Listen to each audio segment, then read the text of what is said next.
Thank you, Dr. Irvin. We had wonderful presentations yesterday, followed by today another round of great presentations. Our first presenter today is Dr. Allissa V. Richardson. Dr. Richardson is Associate Professor of Journalism at the University of Southern California's Annenberg School. She's the author of Bearing Witness While Black, African American Smartphones, and the New Protest #journalism, published by Oxford University Press in 2020.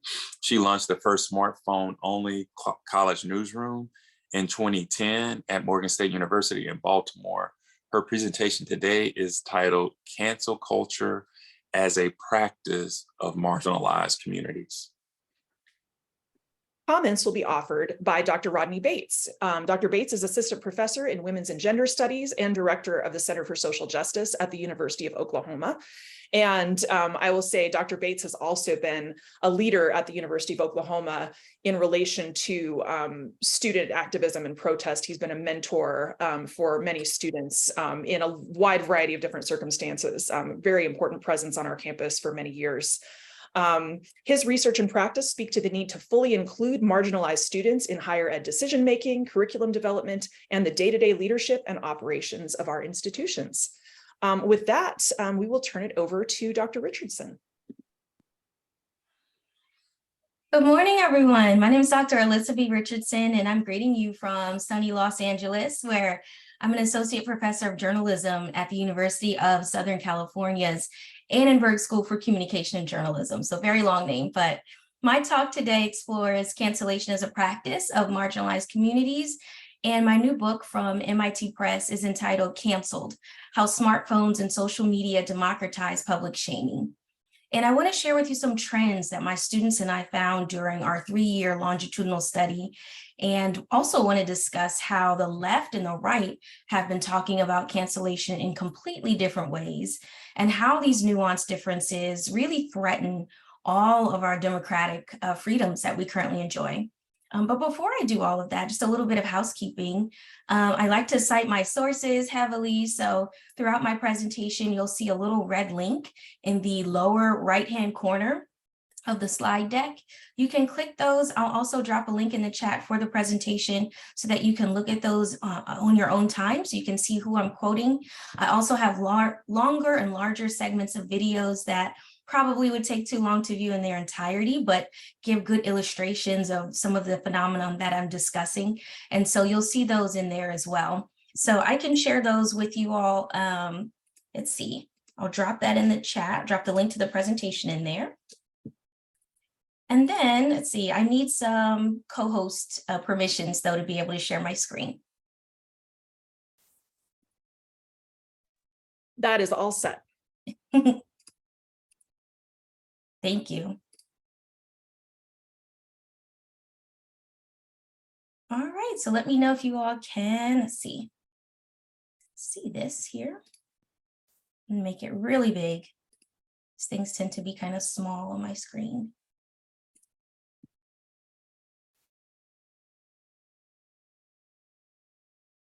Can you all see this? Great. All right, so many of you maybe have heard of cancel culture as a practice that has gone online for quite some time now. I would say about 10 years, and its origins go back even farther than that. And so one of the things I like to start this out with is a little history lesson of cancel culture, if you will, because it's not all digital.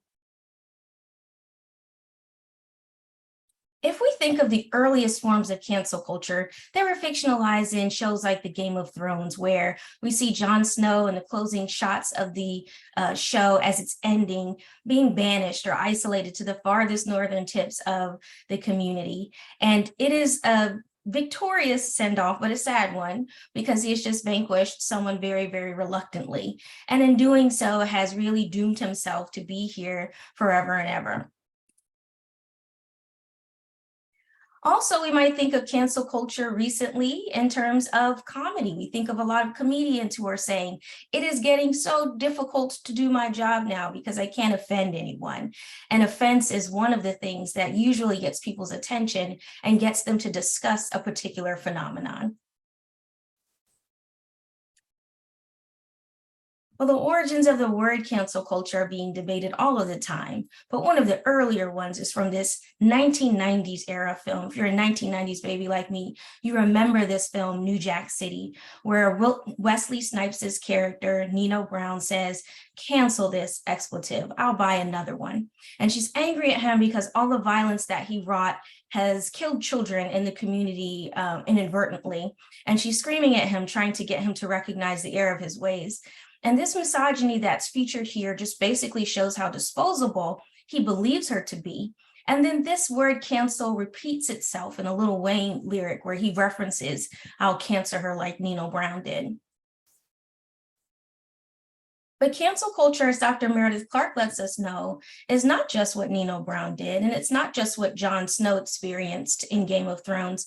It's really a socially mediated phenomenon nowadays, and it has its origins in queer communities of color.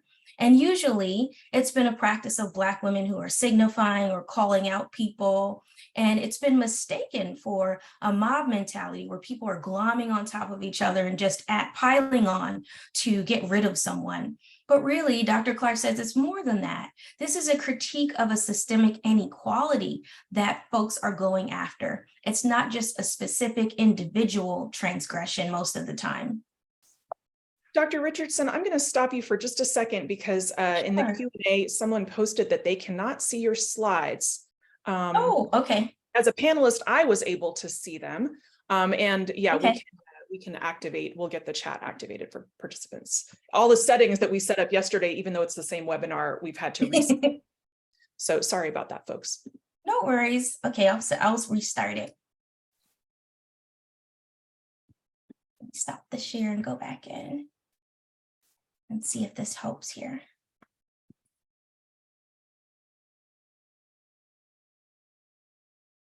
And yeah, I think maybe the slides weren't progressing. Maybe we were only seeing the first one. So this, okay. Oh, okay. Is this helpful? Can you see Dr. Clark here? Yes. Great. Okay. So she is where I left off in terms of stating that this mob mentality is really a myth. This is really a critique of a systemic inequality rather than a specific individual transgression of someone. And so I add to this conversation in the new book to Dr. Clark's argument and say that cancel culture actually continues on this spectrum, if you will. It begins with disinviting, then progresses to deplatforming, and then goes to all-out disinvesting if needed. And this is usually geared toward a public figure, but also geared very much toward systemic injustices. And I'll talk a little bit about what each of these is and where that comes from. And so many of us have probably already seen many of these words: blacklisted, boycotted, ostracized, shunned, excommunicated. These were all very primitive forms of cancellation. Those have all graduated into these new words: canceled, called out, called in, dragged, or read. And if we think about the very earliest forms of canceling someone, as we witnessed in some of our most ancient texts, the Bible, there was a literal scapegoat used when someone was accused of something, and that goat was slaughtered, and then that person who was associated with that crime was also excommunicated, if you will, or thrown out of the community. And that's where that term scapegoat comes from. So that's one of the earliest forms of cancellation that we have. Ostracism was also created to embarrass publicly someone. There was a vote that was usually held, and then for 10 years, you could not be part of the community. And so ostracism was an ancient Greek practice that continues today. We need only look towards what happened with Will Smith, for example, and the Academy, and he is now ostracized for a period of 10 years. Blackballing was a private, secret vote. And if one black ball was in the box, that meant that you were out. And that punishment varied according to what you did. It could mean that you couldn't participate in a group anymore. It could also mean that you had to leave the community. Sometimes in extreme cases, you had to go to a distant island and live on that island alone with other outcasts. Well, around the medieval period, this is where we see punishments go from being private, secret votes to then being very, very public. And if you're a Game of Thrones fan or any kind of medieval TV show fan, you're familiar with these very public, highly entertaining, as they would have been back then, punishments. People would have been placed in stockades like these, trash would have been thrown at them, people would have jeered, there would have been no television, and this would have been high entertainment for a lot of people because stakes were pretty low, and you would have to stay in here for about a day or two until you learned your lesson. Well, punishments began to get more brutal as the medieval period went on and colonialism really begins to take shape. And quartering becomes one of the ways that publicly people are punished. And 4 horses, as you've seen here, will pull apart a person. And as we began to progress through time, people began to get more and more disgusted with the executioner, who was the person who was charged with meting out these punishments. And so as we see in the French Revolutionary era, we see the guillotine is invented and people are looking on in horror by this time. They're like, this has gotten out of control. A lot of these punishments have just become so brutal in nature. And it actually shifts the energy so that the people who are watching are no longer kind of laughing and saying, you know, shame on you for doing this thing. It's so foolish. Because unlike those gallows and stockades that they were standing in, they weren't coming back from a guillotine. The stockades, you knew you were getting out at a certain time. So there was a level of levity and public embarrassment that was there that was not present in the guillotine. And so these public executions became very unpopular and in fact led to a lot of the modern revolutions that we've seen in recent, in current history. And so this forces a lot of European nations to design penitentiaries, and the root word meaning penitence is searching for forgiveness. And so during this time, they said, we are becoming very unpopular as executioners. People do not like us. They're booing us. They are rioting in the streets because they feel like the punishment does not meet the crime and that public death is shouldn't be granted to anyone at all. And so punishment goes private around the early 1600s for almost 400 years, where we have very quiet punishments behind walls. We have no idea what is going on. We kind of imagine what may be happening in these walls, but no one is there to really tell us. And so the energy shifts again, where we start to believe that, well, if they're there, maybe they did something bad, and at least I don't have to see it. I don't have to, see someone being beheaded, and I'm okay with this. It seems more humane in a way because it's locked away. And I said a period of 400 years because in the late 1800s, at the end of Reconstruction, lynching becomes a very popular way to reestablish the racial hierarchy in the United States. And so what a lot of these public punishments were designed to do was bring that private punishment out into the public so that people could see what would happen should you decide to buy a property, start a business, or believe in any other way that you are equal to white men. And so the bulk of the folks who were lynched were men, but women, children were lynched as well as Mexican Americans, where I'm from here, well, not from, but live now in California.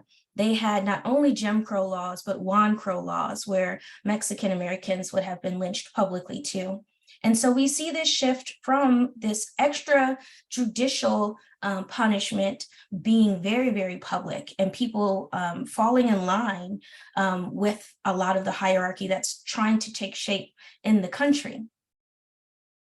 I would say that that hits a peak. In the book, I'm arguing that it hits a peak during McCarthyism, where during those 1940s and 1950s, where we have this Red Scare, public shaming becomes popular again. And so again, this is a time where we have seen the medieval period where there's these public punishments, they become very unpopular, they go private in the penitentiaries, we have no idea what's going on and we're kind of okay with that.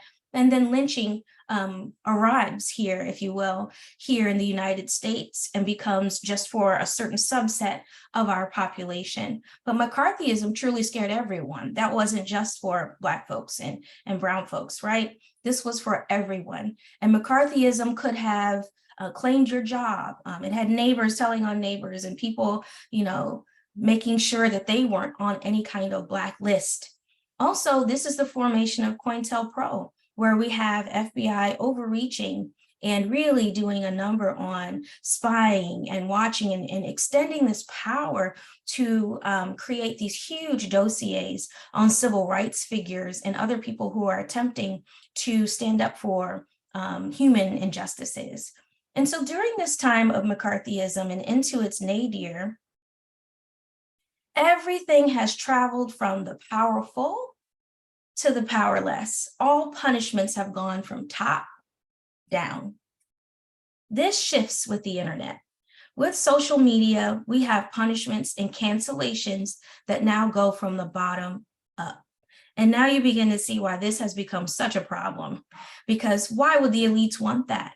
They're the ones who create the blackballs. They're the ones who vote in secret and tell you can't come back for 10 years. They are the ones who decide how long you spend time in a penitentiary, or if you are seeking extrajudicial justice, they are the ones who would have dressed in those sheets and decided that you didn't deserve to have a store, a mom and pop shop, or you didn't deserve to live next door.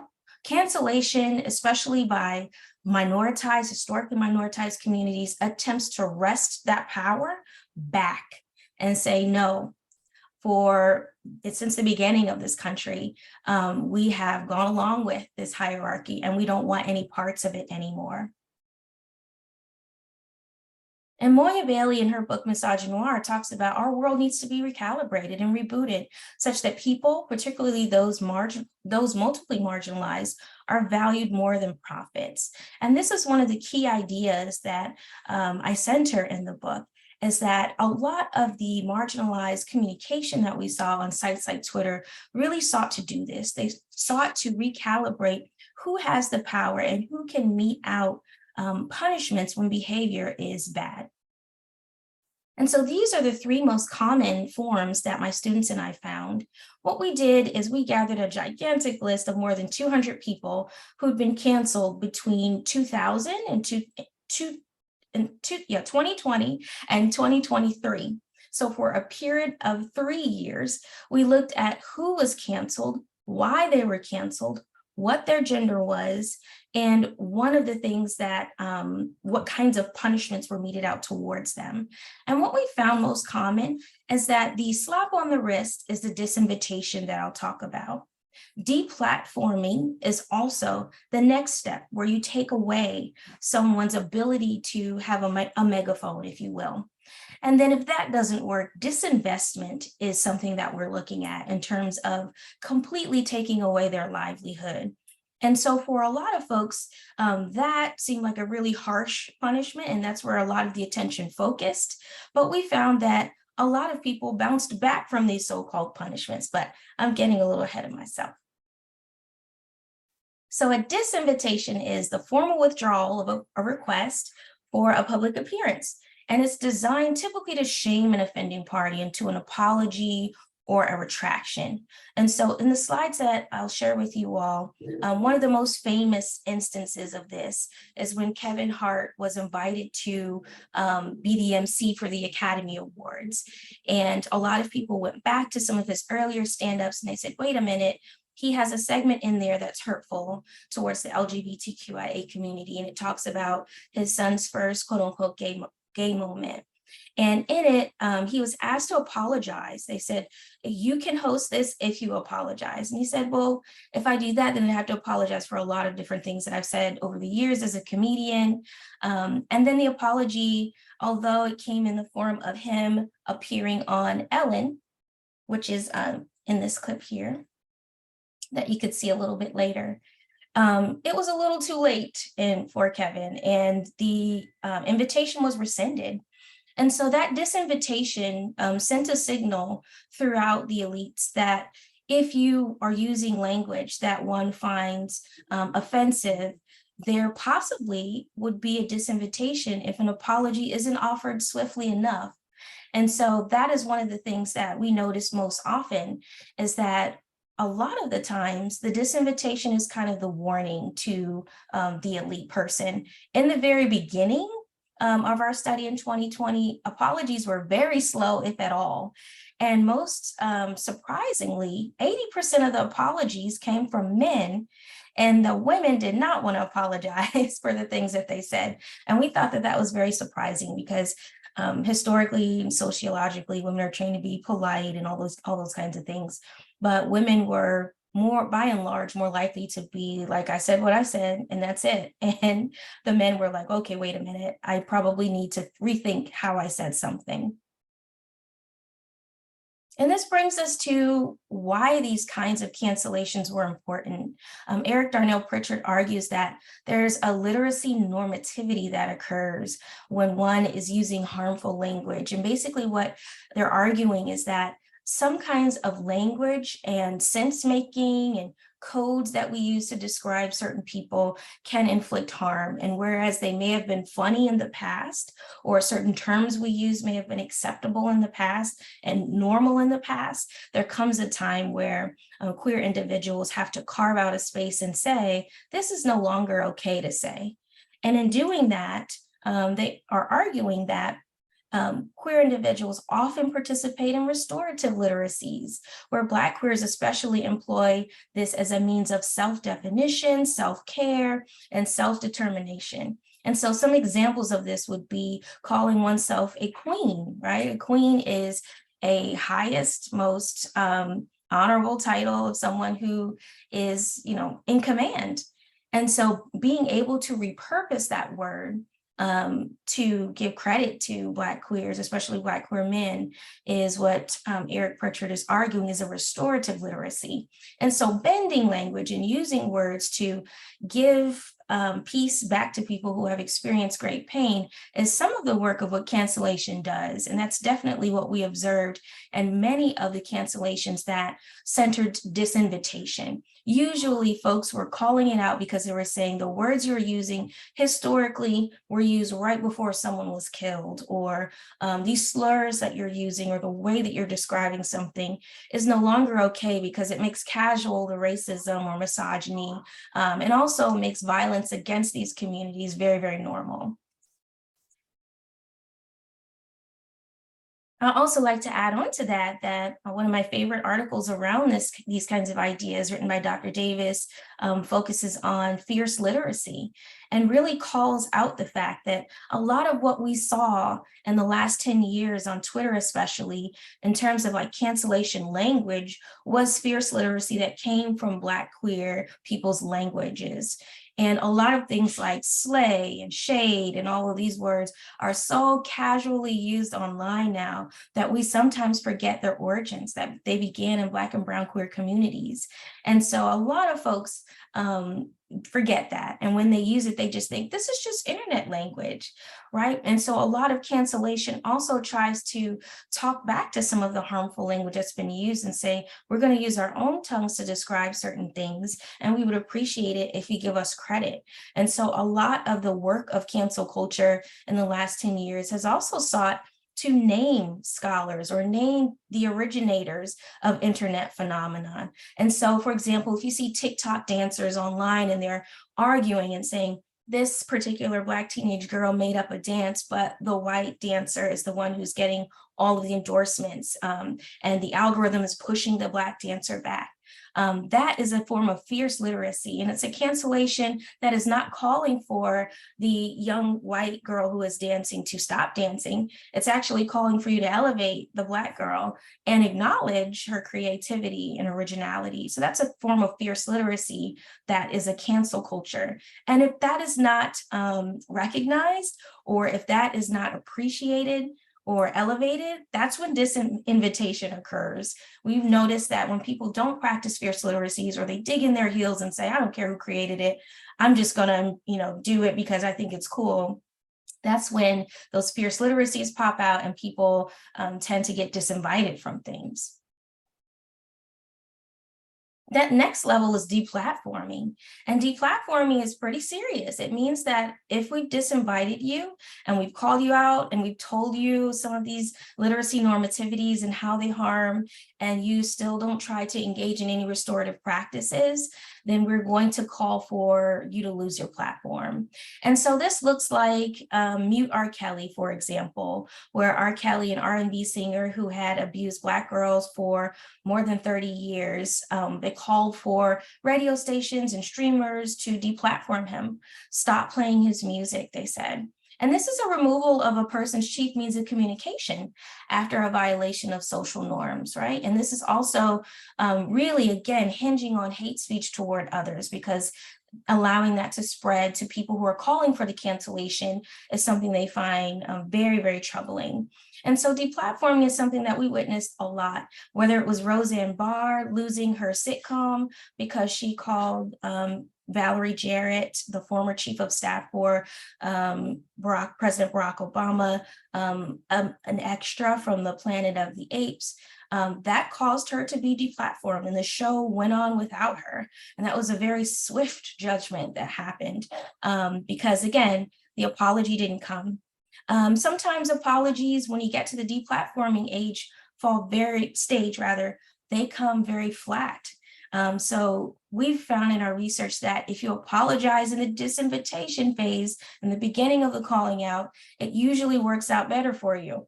But if you really dig in your heels, unless you're Dave Chappelle and a company has invested hundreds of millions of dollars in you, you will be deplatformed. And so one of the other famous deplatformings that you may have seen is former President Trump, who was formally and permanently banned from Twitter, right? And a lot of people were afraid, what would happen to our First Amendment rights afterwards. But really, what the founders were citing at the time is we wanted to avoid risk of any further violence after January 6th. And so they made the difficult decision to permanently ban President Trump and deplatform him from there. And there's a lot of conversation and study that's still going on at the time, rather. But this deplatforming is very powerful, and it was very scary to a lot of people who thought that he was untouchable at the time.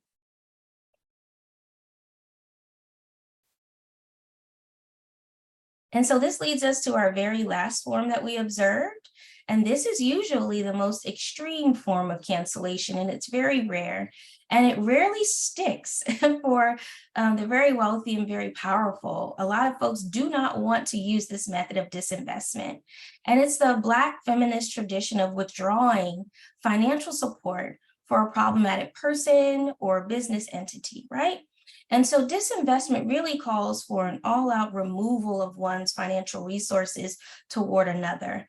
And this strips the person of not only their communication device, as it would be in deplatforming, it also strips them of their livelihood. And so they don't have a way to take care of themselves after.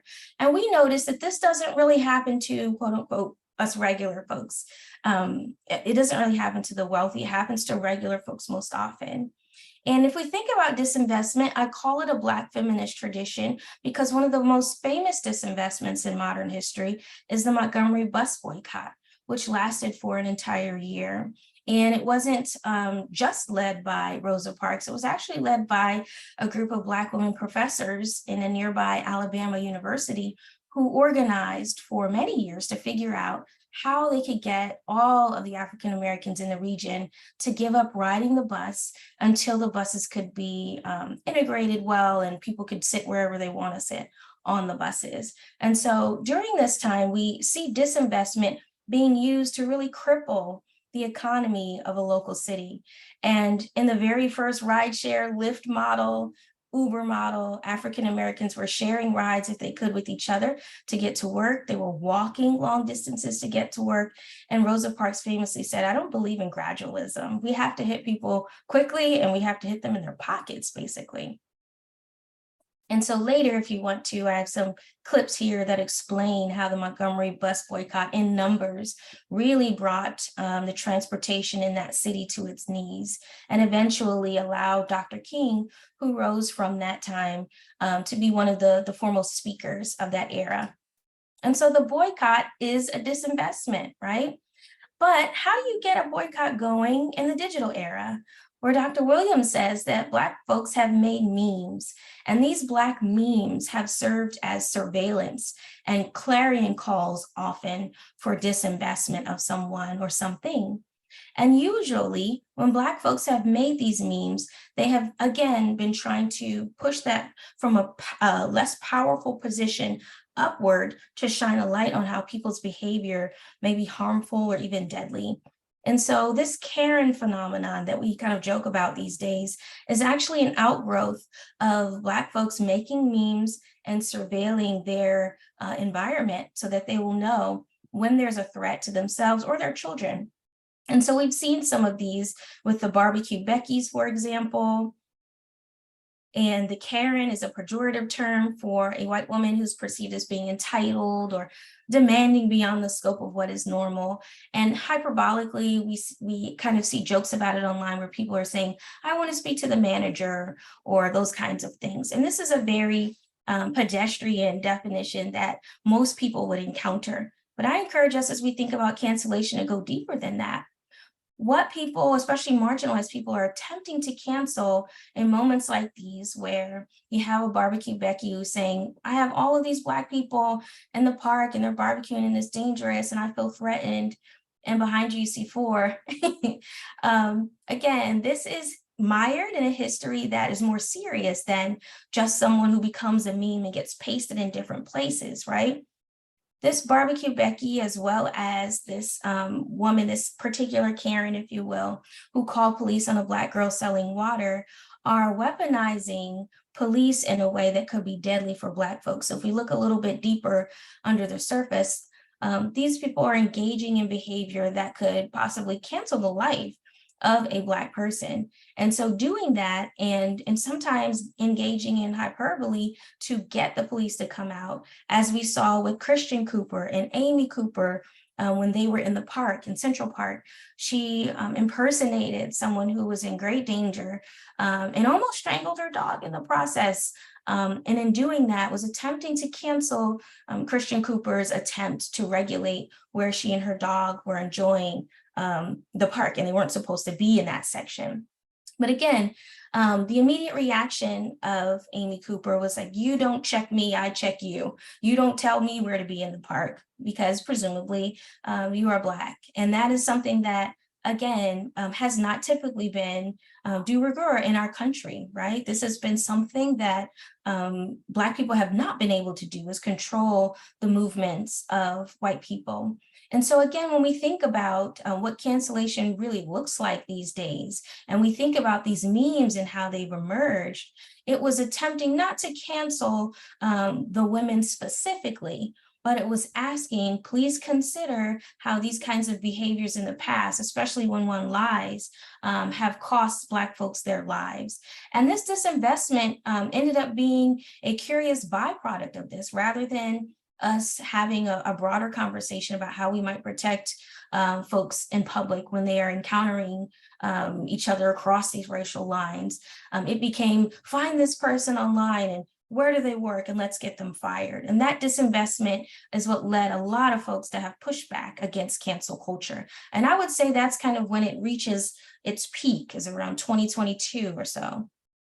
And we also see disinvestment in some of our most famous figures. So these aren't just the Karens of the world. This is also Colin Kaepernick, where we had our former president say, if anyone is protesting, or kneeling, let's get those SOBs off the field. Let's just get them off. And they did. They blackballed Colin Kaepernick and disinvested in him. They took away his livelihood and he's unable to play. The NFL did give him some opportunities to come back. It's arguable about whether or not those were genuine because they're still being argued online now. But that was the limit of our study, in terms of how much the cancellations stick. And so as we kind of close out here and get ready to go into questions, one of the things that my students and I found is that a lot of these cancellations, if you're truly wealthy, are very temporary. They don't last more than 3 months on average. And usually, if you apologize swiftly, they go away really quickly. And you still have that Netflix deal. You still have that podcast. You can still be in office, unless it is a true felonious error that you have made. In the instance of, for example, Harvey Weinstein, there's no coming back from those. But instances where people may have made a racial comment, if they were swift in their apology, most of the time, and we would say about 80% of the time, they were able to go back to what they were doing. One of the things we did notice, though, is that for us regular folks, it takes a longer time to come back. And that is just because of the long tail of internet searches. And we presume it's because when people look up your name, they may find that there. One of the chilling effects, though, that we found is that on the left, leftists have been talking a lot about language and how language harms and how the right language must be used in order to avoid the progression to violence. Well, quietly, or perhaps not so quietly, the right has been pushing back and saying that they would like to participate in cancel culture too, but not in the way that we think. So the left, you guys have Me Too? Fine, we will end your women's rights, end of Roe v. Wade. The left, you'd like to have Black Lives Matter? Fine, we'll end affirmative action.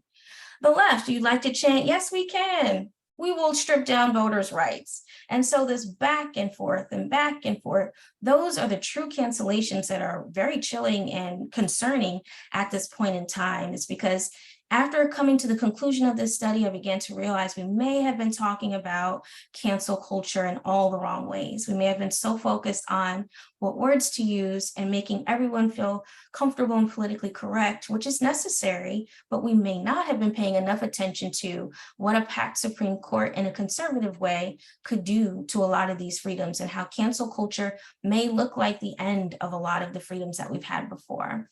And so I just want to open it up to you all. And before I do that,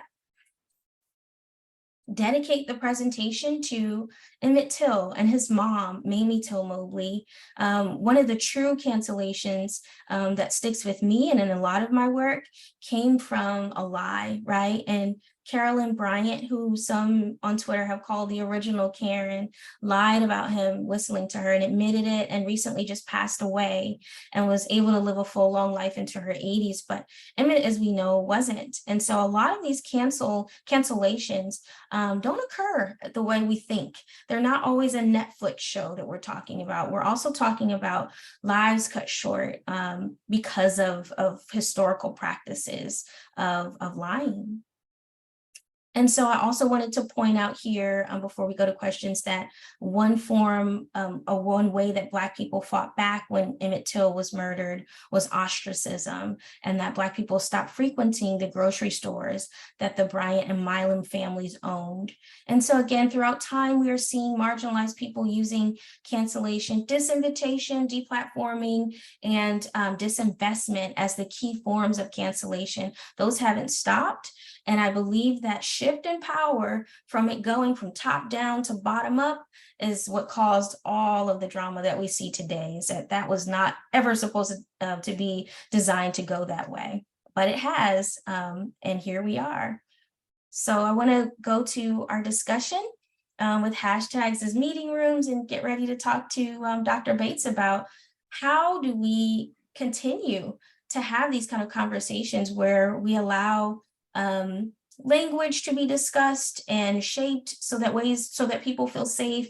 How do we continue to do cancellations or calling out in ways that allow people to apologize if they're sincere, but punish if they're not? And how do we do this if we have X and it's constantly being distorted and taken apart, and the essence of Black Twitter, which birthed all of this, is being systematically dismantled? So I'll stop there, but thank you. All right, we're going to have a few minutes of commentary by Dr. Rodney Bates, and we invite attendees to enter their questions in the Q&A or the chat. And we also invite panelists to enter questions in the chat, or you can raise hands, whatever you like best.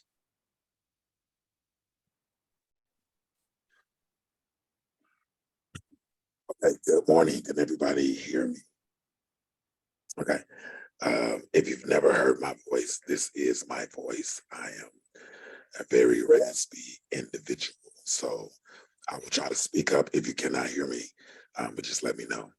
All right, let me go to my notes here. Okay, first, I would like to thank the Social Media and Race Community and Knowledge Practice Committee, the organizers, the presenters, and the participants, Dr. Sherry Irving, Dr. Carlos Hill. Wonderful day 2 so far, and had a very good day 1 with so much impactful information. Again, I enjoyed Dr. Richardson's presentation, very enlightening, very informational. And I will read some of my comments, but again, very excellent presentation. Okay, so it's vital to begin by acknowledging that marginalized communities have had a long history of being silenced and overlooked in the mainstream dialogues. Traditional media sources have often failed to represent these groups accurately, and if at all. So cancel culture in this context can be seen as a way for individuals in these communities to exercise voice and power in public domain, particularly in holding individuals, organizations, entities, and accountable for actions or statements deemed offensive, harmful, and oppressive. And as well as Dr. Richardson pointed out on the first couple of slides, I appreciate Dr. Richardson's slides on Meredith Clark's quote. Meredith Clark's quote speaks volumes about the origins and the intentions and the misconceptions surrounding cancel culture. It necessitates a deep layered analysis, particularly focusing on the roots and marginalized communities, with critical differences between the original purpose and how it's often perceived in today's age or digital age today. So I thought it was really good to point out how and one group is able to be used as empowerment. As history has shown us, when there has been an advancement for marginalized communities, oftentimes there is what we would call a white lash or a backlash that will offset that particular advancement. So I moved to technology and accessibility, I want to move to cancel culture and critique versus consequences, as I saw those themes coming out. The distinction between calling out, seeking to bring attention to the issues, or potentially educate those involved in canceling, which often involves a boycott or demand for retribution. For marginalized communities, this practice can be a form of social activism, leveraging public opinions to demand change. However, it is crucial to discuss the fine line between legitimate accountability and the potential mob mentality that does leave room for growth, redemption, and dialogue. The co-opting of calling out, right, the practice in which has significant roots in particularly Black women and other marginalized communities, is a critical issue that I'm going to address. This practice initially as a form of a social critique, which means asserting an agency that has undergone a transformation, especially in these digital spaces. Its original purpose, right, in the context, and the nuances that have often been diluted or distorted in some cases, it has been weaponized against the very community it was meant to protect and empower. And so my brief analysis is that it's a two-edged sword, right? On one hand, it can lead to swift action and change that might not occur otherwise. I think about the activism that has been done here at my university. I think about the students that I've worked with and have in some cases had advancement, right? But then on the other hand, it can result in undue consequences based on the partial or could be misunderstood information For marginalized individuals who might cancel others within their communities, which is a whole nother conversation, the stakes can be even higher due to the relative lack of power in a broader social context. The dynamics of counseling people from marginalized groups compared to counseling those from majority groups, particularly white individuals, or those with societal privileges, are inherently differently due to what historical, social, and power context that define these actions. So again, as we talk about the two-edged sword, when we see that there are moments and opportunities for marginalized communities to use ways to cancel or to bring out, there's usually what I would call a pendulum swing. And in some cases, as Dr. Richardson pointed out, there's very minimal long-term suffering by the by the dominant group. They're usually able to bounce back. Not so much the case if that is happening to marginalized groups. Some things to consider, right, and some future implications is to explore the ethical dimensions of cancel culture. While it serves as a tool for marginalized groups to exert social influence, if not given all the information, right, the lack of due process and the potential abuse can be problematic. What does this mean for concepts like free speech, redemption, progression dialogue? When we think about restorative, what does that mean for that? How do these platforms evolve to protect the interests of marginalized communities while also promoting the fairness and open discourse? In my conclusion, while cancel culture can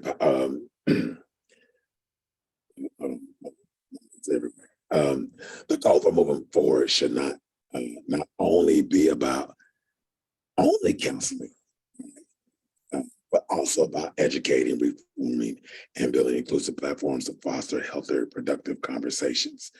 As I think about what does it mean to be abolitionist, and what it means to really operate in restorative justice, what does that look like? And then again, as someone who's learning, as someone who's learning to be abolitionist, what does that look like in our society today? And then lastly, the consequences for counseling are often much more severe and long-lasting for individuals from marginalized communities due to systemic inequalities and the lack of resources and societal basis.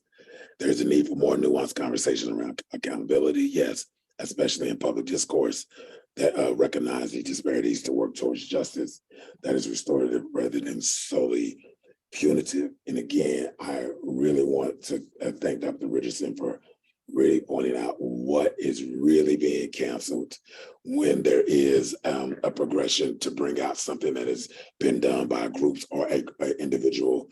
And as we can see, when there is an advancement, then there's really this larger systemic change that impacts that marginalized community.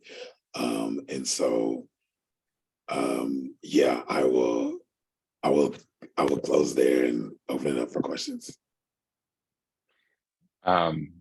Beautiful, Dr. Bates, as well, Dr. Richardson. I think we have all learned immensely from the way in which both of you have framed cancel culture historically, contemporarily, and the ways in which the implications for organizing, but also in terms of the ways in which we see cancel culture utilized against marginalized groups.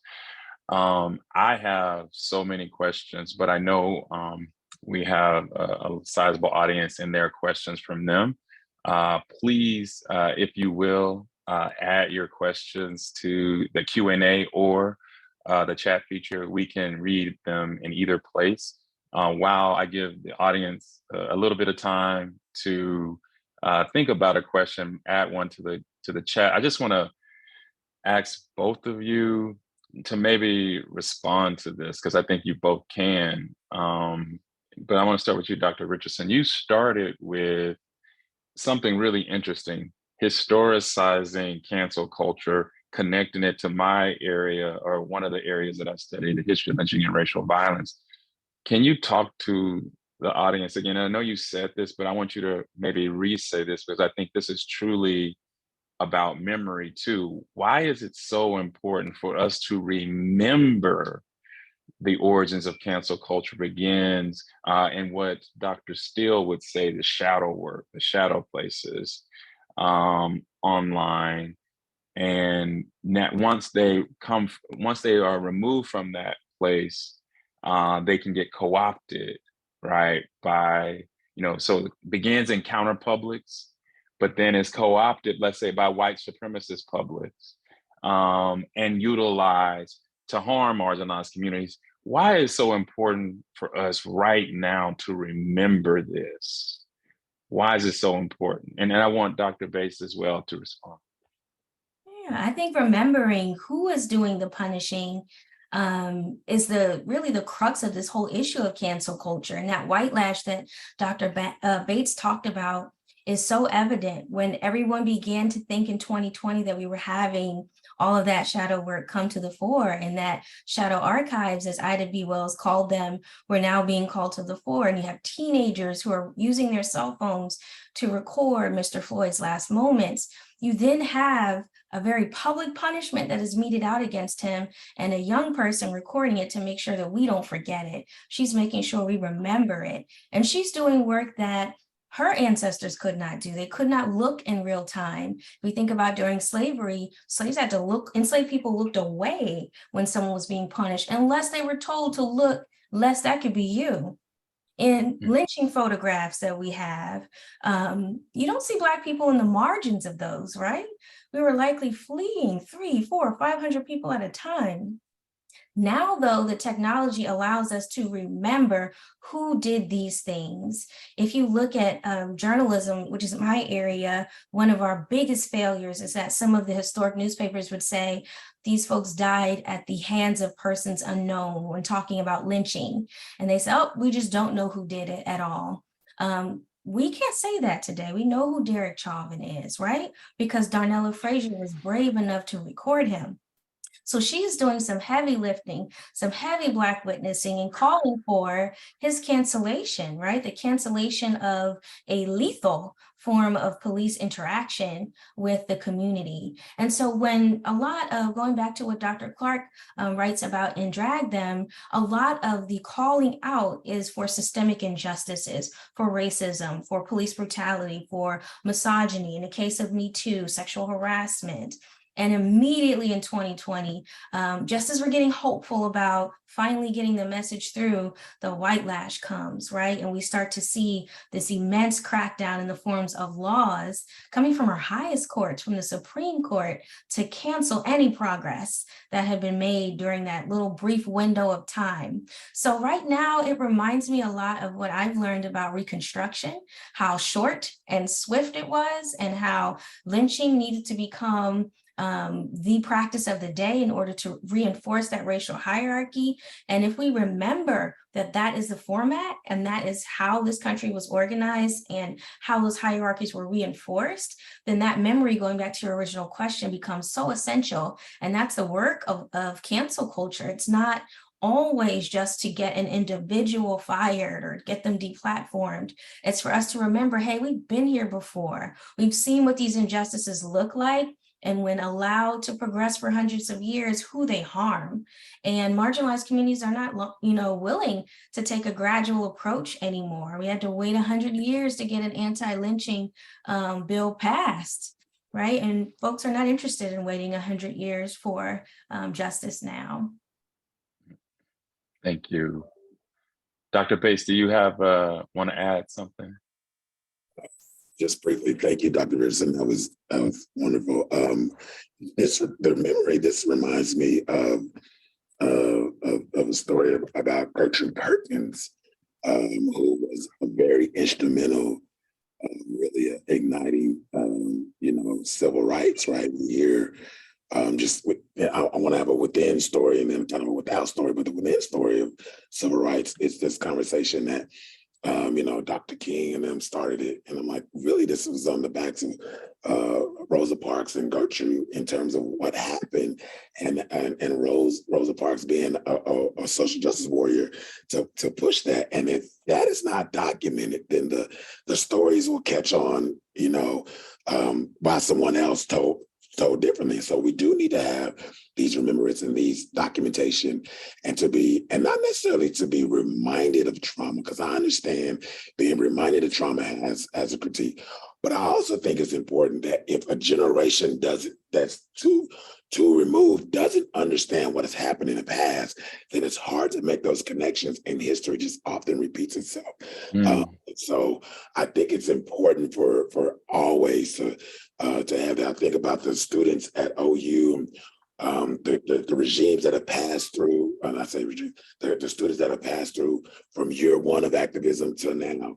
And without them being able to pass the archives of what they've done on this campus, maybe they would have been starting over, much like the first group didn't know with Dr. Henderson in this group until we saw race in the university and a documentation of what they did on campus. And so it serves as a way as a roadmap, a guide.